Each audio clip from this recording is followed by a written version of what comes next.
Hello, this is Tony Heller from RealClimateScience.com, setting the record straight about climate. One of the basic principles of computer science and journalism is garbage in, garbage out.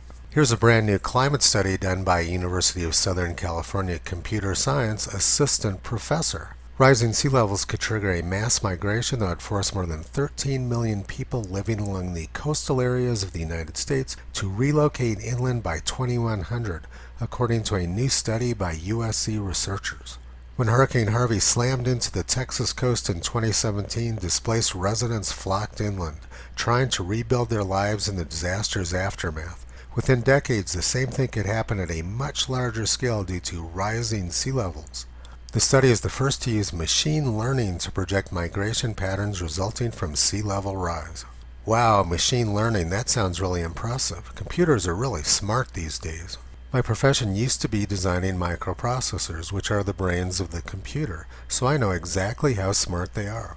If computer software is given garbage as input, it will spit garbage back out.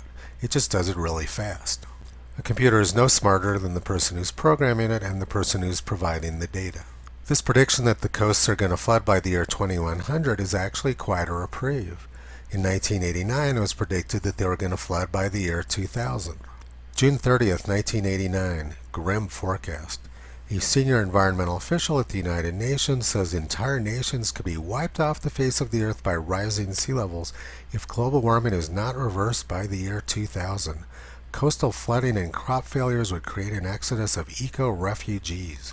So the current prediction of 2100 has actually granted Earth a century-long reprieve. Also in 1989, experts said that sea levels would rise between 1 and 4 meters by the year 2030. In 1988, they said that the Maldives would drown by the year 2018. The world's leading climate expert, NASA's James Hansen, predicted that Lower Manhattan would be underwater between the years 2008 and 2018. In 1952, experts said that the polar ice caps were melting at an astonishing and unexplained rate and were threatening to swamp seaports by raising the ocean levels. In 1934, experts predicted that melting icebergs would engulf the world and New York City was going to drown. Almost every day there's stories in the press that Florida is drowning because of sea level rise. The top picture shows what the beach at Fort Lauderdale, Florida looked like in 1960 when they filmed the movie Where the Boys Are. And the picture at bottom shows what that same beach looked like in 2014. As you can see, the beach has hardly changed at all, and there's not much indication that people are fleeing from the Florida coast. Now let's take a look at the west coast. This animation transitions between an 1871 high tide picture taken at the Cove in La Jolla, California, into a more recent high tide picture.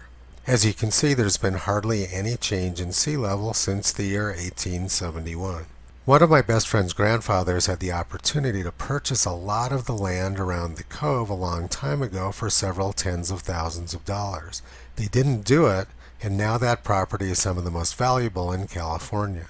The reality is that Americans have been flocking to the coast, not away from them.